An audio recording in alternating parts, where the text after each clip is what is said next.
Archives ও গ্রন্থাগার অধিদপ্তরে বিভিন্ন পদে নিয়োগ বিজ্ঞপ্তি 2026। ভিডিওটি ভালো লাগলে চ্যানেলটিকে অবশ্যই সাবস্ক্রাইব করবেন।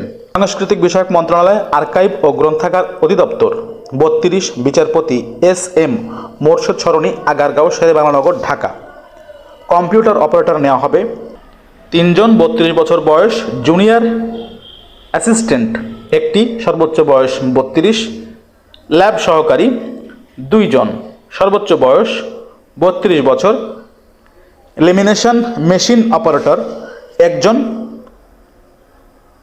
পাঠকক্ষ সহকারী 1টি, স্ট্যাকরুম সহকারী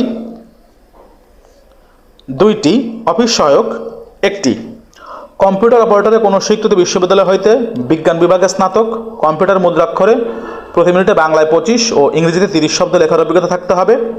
জুনিয়র টেকনিক্যাল অ্যাসিস্ট্যান্ট কোনো স্বীকৃত বিশ্ববিদ্যালয় হইতে ন্যূনতম 2য় শ্রেণী বা সমমানের CGPA স্নাতক বা সমমান ডিগ্রি থাকতে হবে। ল্যাবরেটরি সহকারী কোনো স্বীকৃত বোর্ড হতে ন্যূনতম উচ্চ মাধ্যমিক সার্টিফিকেট বা HSC পরীক্ষা উত্তীর্ণ।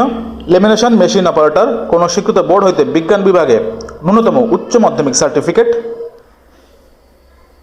পাঠকক্ষ সহকারী, স্টাফরুম সহকারী ও অফিস সহায়কে সবগুলোতেই মাধ্যমিক ও উচ্চ মাধ্যমিক স্কুল সার্টিফিকেট প্রয়োজন। আবেদনকারী বয়স 1/3/2026 তারিখে 18 থেকে 32 বছর হতে হবে। আবেদনের সময়সীমা 4 মার্চ 5 মার্চ 2026 এবং আবেদন করা যাবে আগামী 25 মার্চ 2026 পর্যন্ত। অবশ্যই অনলাইনে আবেদন করতে হবে। যারা এখানে আবেদন করতে চাচ্ছেন দ্রুত আবেদন করে ফেলুন। সম্পূর্ণ ভিডিওটি দেখার জন্য সবাইকে ধন্যবাদ। চ্যানেলটিকে সাবস্ক্রাইব করার জন্য অনুরোধ জানাচ্ছি।